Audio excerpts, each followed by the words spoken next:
वचनामृत 40।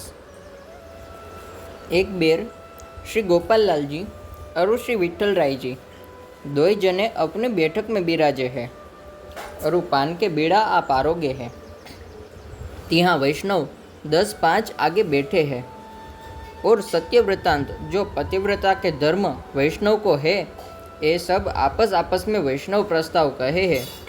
अरु श्री जी सुने हैं स्वभाव अरु चर्चा श्री राय जी को देखावे के लिए कैसो भयो जो सब वैष्णव या समय चर्चा करे है तामे श्रुति के स्वर आप उन वैष्णव के हृदय में प्रवेश करके बोले हैं। अरु को स्मृति के वचन को श्री गीता जी के वचन को व्यास सूत्र के वचन सो करके घोर हो रहियो है। वामे कवल उपासना पद की चर्चा करे है। सो चर्चा गिवारण की घटी 4 लगे भई जाको को दिन गिवारण को उच्चार नहीं सो सुनी के श्री राय जी विचारो जो किमिदम उच्यते और वे चर्चा में कहाँ स्थापन कियो जो जप तप तीर्थ व्रत दान और युग धर्म जो है सतयुग में सत्य तप पूजा दान ये साधन सब भगवत प्राप्ति निमित्त है। सो तो आप श्रीजी वैष्णव के मुख सो चर्चा श्री राय जी को सुनाई तामे ऐसो एक उपनिषद पद जो तामे सब है अपने प्रभु को दृढ़ आश्रय और अनन्य व्रतपन सो तो तप चरणामृत को नीम सोते तीर्थ समर्पण सो तो दान ऐसे चर्चा में सब मिलके प्रतिपादन कियो है। ऐसो को उपजे जाको निश्चल दान संबंध भयो है सो तो भाव सो रेवो ही करे तामे को आकांक्षा उपजी जो सब बात में ऐसे लिखियो है जो मन के भाव सो साच प्रति आप प्राप्ति करावे है तब तो मनोग्राह्य भयो और मन को धर्म तो कल्पे कोई है सो तो कल्पवो ही करे है। तामे सत्य को असत्य करके कल्पे है जो को बीरिया सर्प है तामे अंधकार के योग सो ऐसो कल्प्यो जो ये तो साचे जेवरो है या कोप कर तो काटे ताके झेर प्रभाव सो देह को त्याग होय और अग्नि है ताको अंगीठी में दाव कियो है अरु जवाजल्य माने है ताको अंबसी साच मान के हाथ लगावे तो ताको आँच लगे विनु कौन रहे और महाहलाहल जो विष होय ताको साच अमृत मान के पीवे तो नाश का न होय और को बिरिया अमृत जो सरकरारो बुरो तामे झेर की सत्ता करके को खाए तो ताको नाश न होय और को बिरिया ऐसे मन को आयो जो मैं मदिरा पीऊगो तो मेरो साच कल्याण होएगो ऐसे कल्पे ताको साच सो कहा सो सुनी के श्रीजी मुस्काई के कही जो भाव सो भावी है जैसे भावी तैसो भाव है को जो भावी विना सद स्वभाव जो साच सो तो कौन उपजे ये सब भावी के वश यश अरु अपयश अरु जीवन अरु मरण ये सब भावी के वश है। भावी सो भाव है तासु वासना होय है अरु भावी विनु साच और कूड़ सो तो ताकि को परीक्षा आवत है सो तो भावी को कार्य अरु देवी विना को ऐसो साच आवत है।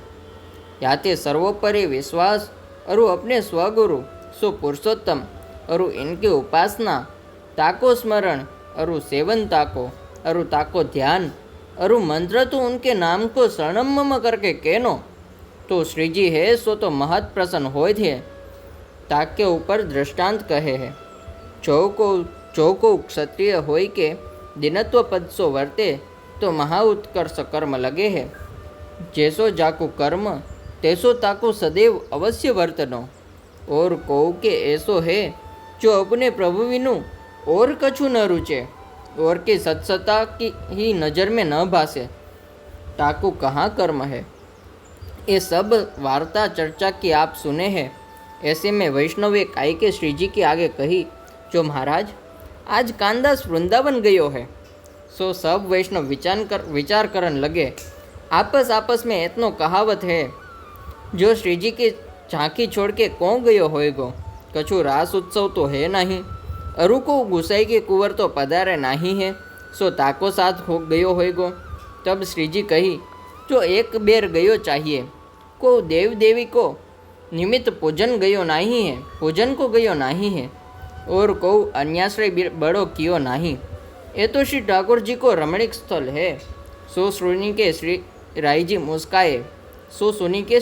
मुस्काए। अरु श्री गोपाल लाल जी सो कहन लगे, जो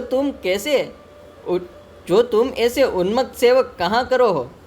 श्रीनाथ जी, अरु श्री यमुना जी, अरु श्री ब्रजभूमि है, ताके ऊपर तुम्हारे सेवक को शुद्ध भाव तुम विनु और ठोर को प्रति नहीं है, बाकी तो हीन गति होएगी।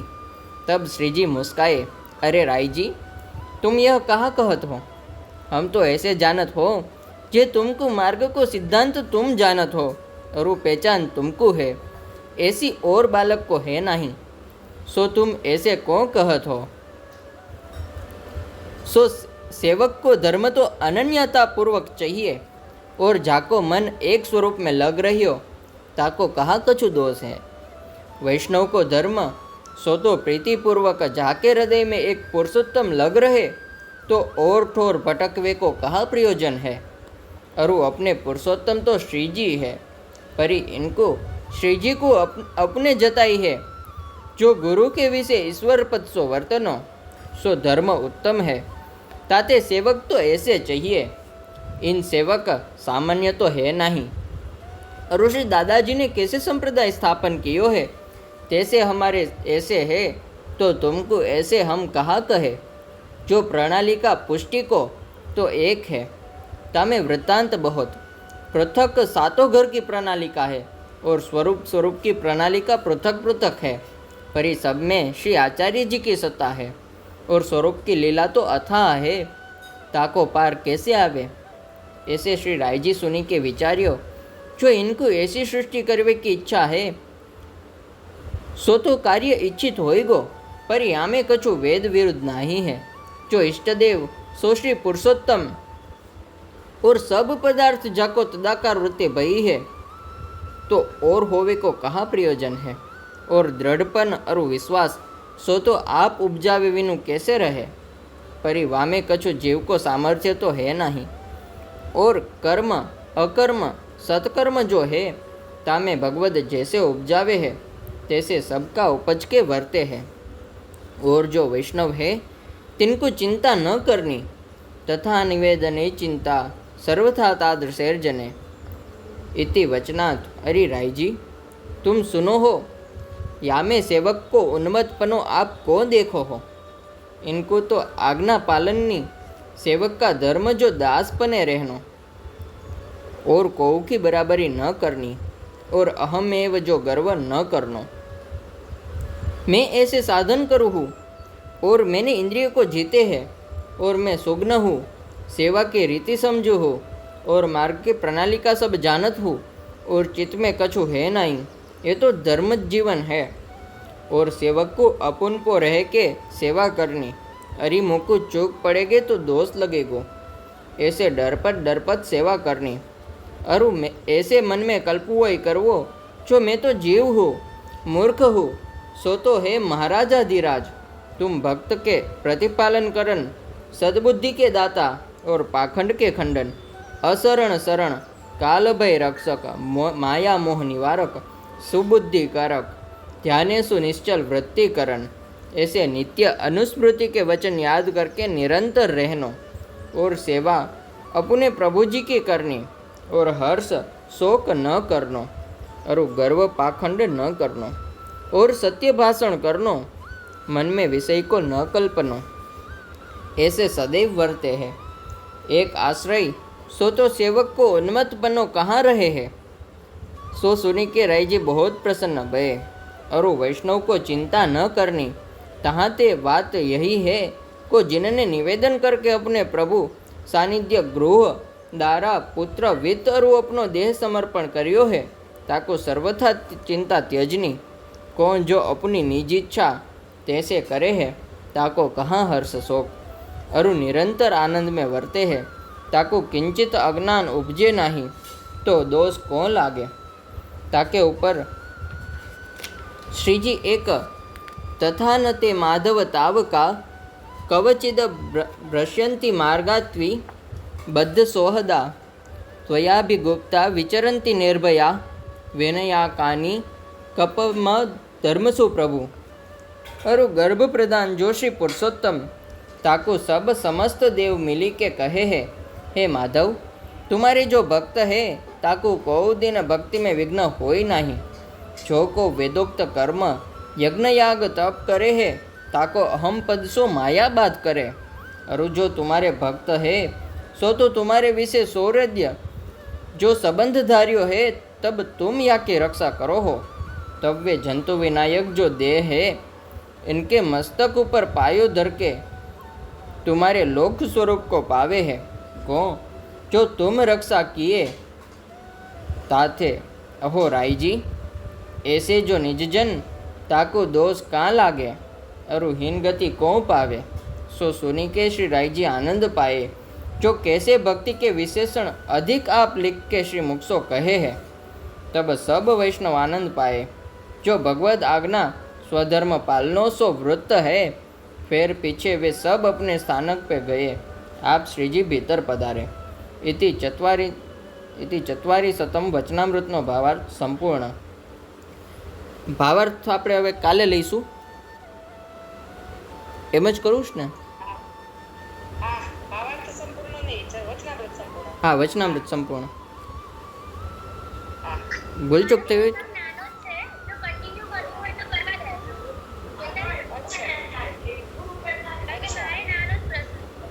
हाँ तो पूरी करी दो।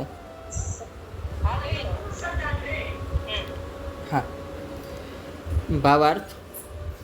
एक समये श्री गोपाललालजी અને શ્રી વિઠ્ઠલરાયજી બંને પોતાની બેઠકમાં બિરાજે છે। વિઠ્ઠલરાયજી એટલે ચતુર્થ ગ્રહના ગોકુલનાથજીના બાલક અને પાનના બીડા પોતે આરોગી રહ્યા છે। ત્યાં 5-10 વૈષ્ણવ પાસે બેઠા છે। આ વચનામૃતમાં જે શ્રી વિઠ્ઠલરાયજી અથવા રાયજી તરીકે જેનું નામ આવે છે તે શ્રી વિઠ્ઠલરાયજી શ્રી ગોસાઈજી તેના ચોથા લાલ શ્રી ગોકુલનાથજીના બીજા લાલ છે અને તે શ્રી ગોપાલલાલજી પાસે નિત્ય વચનામૃત સાંભળવા માટે પધારતા। આ વચનામૃતમાં ઘણું જ રહસ્ય આપવામાં આવેલું છે જે પ્રસંગવાર વિવરણ કરેલ છે। તે પ્રમાણે વાંચીને મનન કરવાથી સમજાશે। ઘણું જ અગત્યનું વચનામૃત છે।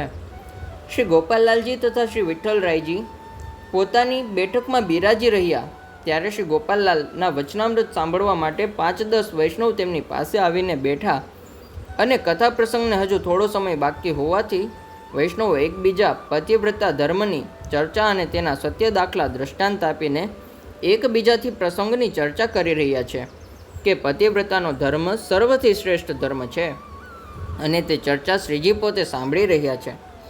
કારણ કે શ્રી રાયજીને પોતાના સેવક કેટલા અનીન અને અટંકા છે તે દેખાડવાને માટે તેમાં શ્રી ઠાકોરજીએ કેવી લીલા દેખાડી તે પ્રસંગ બતાવે છે।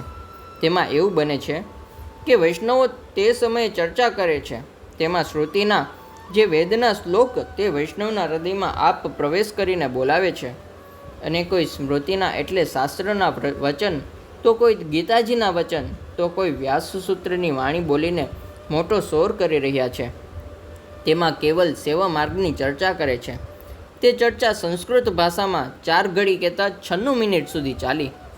આ ચર્ચા સાંભળીને રાયજી વિચાર કરવા લાગ્યા કે આ લોકો સંસ્કૃત ભાષામાં કેમ બોલે છે, જેને કોઈ દિવસ સંસ્કૃત ભાષાનું જ્ઞાન તો નથી છતાં સંસ્કૃત ભાષામાં ચર્ચા કરી રહ્યા છે।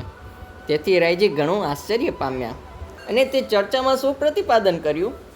જે તપ, તીર્થ, વ્રત, દાન અને જે યોગના ધર્મ છે, સત્ય, તપ, પૂજા, દાન એ બધા સાધન ભગવત પ્રાપ્તિ માટેના સતયુગમાં હતા। તે તો પોતે શ્રીજીએ વૈષ્ણવના મુખથી તે ચર્ચા રાયજીને સંભળાવી। તેમાં એક સેવા માર્ગ તેમાં સર્વ છે તેમ સમજાવ્યું। જે પોતાના પ્રભુનો એક દ્રઢ આશ્રય, અનન્ય વ્રત, ટેક તે તો તપ છે। ચરણામૃત લેવાની એક ટેક તે સર્વ તીર્થરૂપ છે અને સમર્પણ જે આપણે કર્યું છે, જે માળા બંધાવી ત્યારે સર્વ સમર્પણ થયું છે તે દાન। એમ ચર્ચામાં બધાએ મળીને પ્રતિપાદન કર્યું। ઉપરોક્ત ચર્ચા પુષ્ટિમાર્ગના સિદ્ધાંત અનુસાર કરી। પુષ્ટિમાર્ગમાં ભગવત સેવા એ જ મુખ્ય ધર્મ છે। તેમાં સર્વ ધર્મનો સમાવેશ થઈ જાય છે। પોતાના પ્રભુનો દ્રઢ આશ્રય, અનન્ય વ્રત, ટેક તે જ પુષ્ટિમાર્ગીય તપ છે। નિયમપૂર્વક એક ટેક રાખીને ચરણામૃત લેવું તે જ તીર્થ છે. પછી તેને બીજા તીર્થ કરવાની જરૂર નથી. કારણ કે ચરણામૃતમાં શ્રી યમુનાજીનું જલ, વ્રજની રજ, બ્રહ્માંડ ઘાટની અને શ્રી ઠાકોરજીની જારીજીનું અગર પંચામૃત સ્નાનનું જળ વગેરે આવે, તેથી તે સર્વ તીર્થના તીર્થરૂપ છે. આપણે જ્યારે શ્રી ઠાકોરજીને શરણે થયા અને માળા બંધાવી સર્વ સમર્પણ કર્યું, તે જ દાન થયું. કારણ કે આપણી માનેલી સર્વ વસ્તુ આપણે શ્રી પ્રભુને શરણે ગયા ત્યારે સર્વ સમર્પણ કરી દીધું. પછી હવે આપણું તો કંઈ રહ્યું નથી, જેથી હવે બીજું દાન પુણ્ય શું કરવાનું રહે? પ્રભુ તો સર્વોપરી છે. તેમણે આપણી બધી વસ્તુ પદાર્થનો દેહ, ઇન્દ્રિય, પ્રાણ, આત્મા સહિત બધાનો અંગીકાર કર્યો. તેથી બીજું ઉત્તમ દાન જગતમાં બીજું શું હોઈ શકે?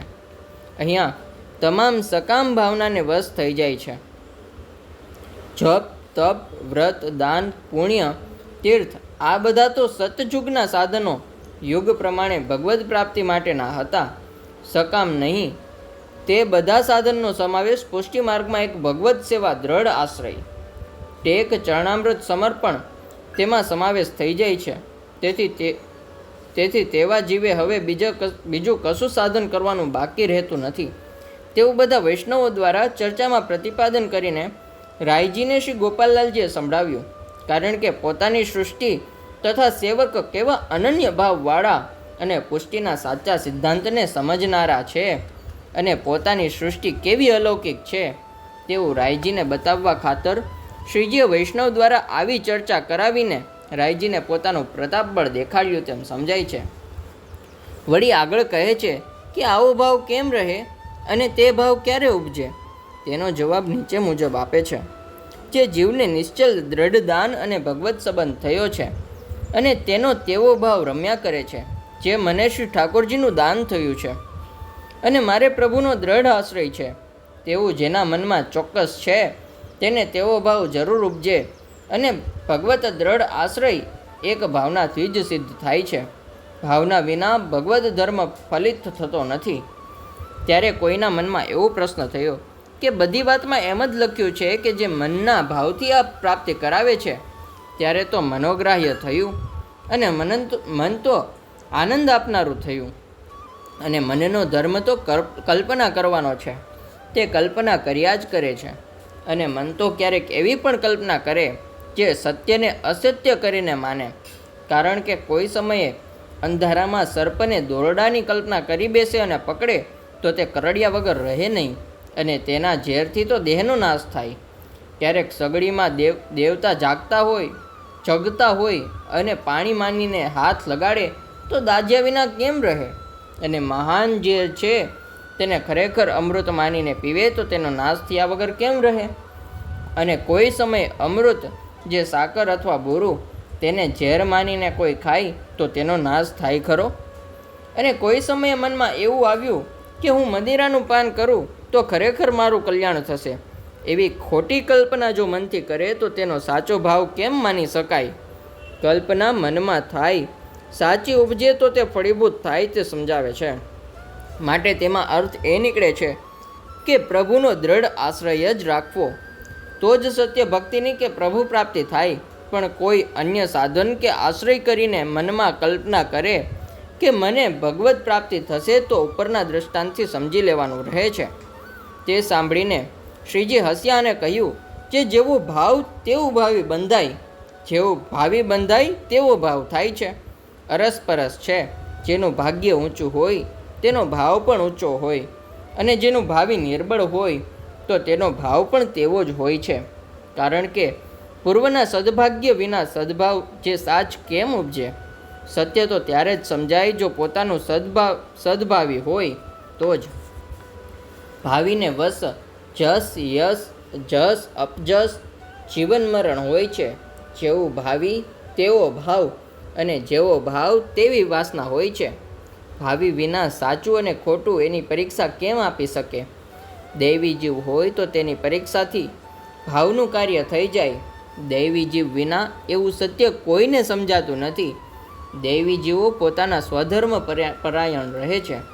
એટલે શ્રી ગોપાલલાલજીએ કહ્યું કે એક સર્વોપરી વિશ્વાસ, જે પોતાના સ્વગુરુ, જે પુરુષોત્તમ તેની જ ઉપાસના, તેનું જ સ્મરણ તેનું જ સેવન, તેનું ધ્યાન, મંત્ર પણ તેમના નામનો શરણમમાં કરીને કહેવો, તો જે શ્રી ઠાકોરજી છે તે મહાન પ્રસન્ન થાય છે. પુષ્ટિ માર્ગમાં ગુરુ તે જ શ્રી ઠાકોરજી છે. શ્રી ગોપાલલાલજી ગુરુ સ્વરૂપે અને પુરુષોત્તમ સ્વરૂપે છે, માટે તેની જ ઉપાસના, સેવા અને સ્મરણ કરવું. પુષ્ટિ માર્ગમાં કોઈ જીવ ગુરુ છે જ નહીં. વર્ણ પ્રમાણે જેમ કર્મ કરવું પડે છે, તેમ પુષ્ટિ માર્ગીય જીવને પોતાના પ્રભુની સેવા સિવાય કોઈ કર્મ છે જ નહીં. બીજાની સત્તા તેની નજરમાં આવતી નથી. એટલામાં એક વૈષ્ણવ આવીને કહ્યું કે કાનદાસ શ્રી વૃંદાવન ગયો છે. એટલે શ્રી ઠાકોરજીએ કહ્યું કે તે કંઈ અન્યાશ્રય કરવા ગયો નથી, શ્રી ઠાકોરજીનું રમણ સ્થળ હોય ત્યાં ગયો છે.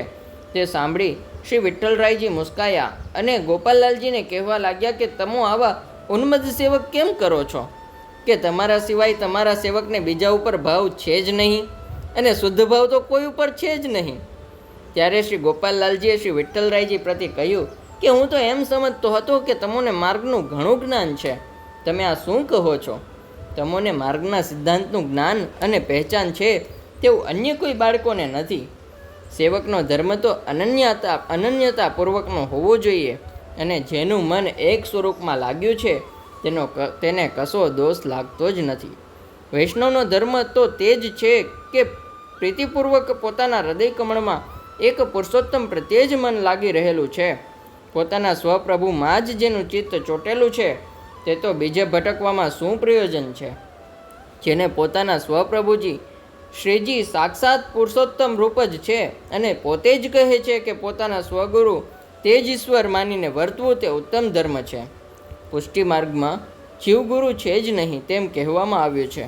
ગુરુ સ્વરૂપે શ્રી ઠાકોરજીને જ માનવા, તે સિવાય બીજા કોઈને માનવા નહીં. તે સેવકનો ઉત્તમ ધર્મ છે. એ સેવક સમાન તો બીજા કોઈ છે જ નહીં. શ્રી રાયજીએ શ્રી ગોપાલલાલજીની વાત સાંભળીને વિચાર્યું કે આપશ્રીની આવી સૃષ્ટિ, અનન્ય સૃષ્ટિ કરવાની ઈચ્છા છે તો તે જરૂર થશે જ, કારણ કે તેમાં વેદ વિરુદ્ધ કંઈ છે જ નહીં. કારણ કે જેમાં શ્રી ગોપાલલાલજી સાક્ષાત શ્રી પુરુષોત્તમ સ્વરૂપે બિરાજે છે, અને આપશ્રીમાં સેવકની વૃત્તિ તદાકાર છે, તો પછી બીજું કરવાની શું જરૂર છે?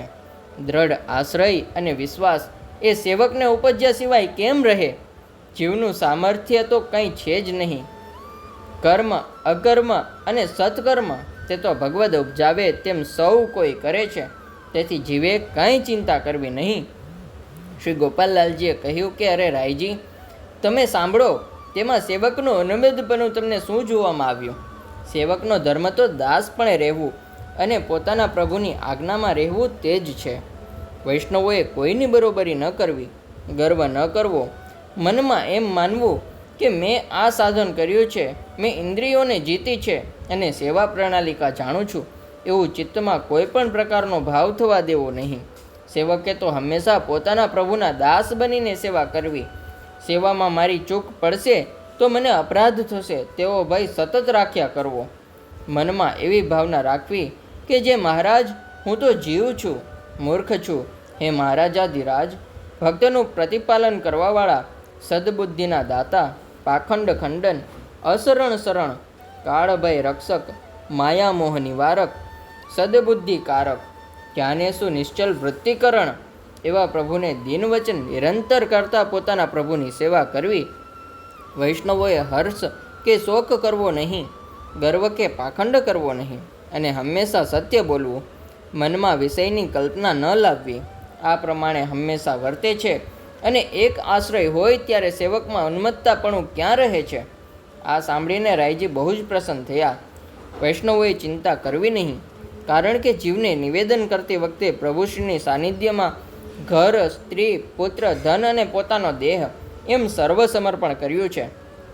તેણે સર્વ રીતે ચિંતા રહિત રહેવું, કારણ કે આપશ્રી પોતાની નિજ ઈચ્છાથી જ સર્વ કંઈ કરે છે. ત્યારે હર્ષ શોક શા માટે કરવો? અને હંમેશા આનંદમાં રહે છે તેને કદાપી અજ્ઞાન ઉપજે નહીં, તો પછી દોષ કેમ લાગે? તેના ઉપર શ્રીજી એક શ્લોક બોલીને કહ્યું કે ગર્ભપ્રધાન જે પુરુષોત્તમ, તેની સમસ્ત દેવતાઓએ મળીને જ્યારે સ્તુતિ કરી, કહ્યું કે હે પ્રભુ, તમારો જે ભક્ત છે તેને કોઈ દિવસ ભક્તિમાં વિઘ્ન હોય જ નહીં.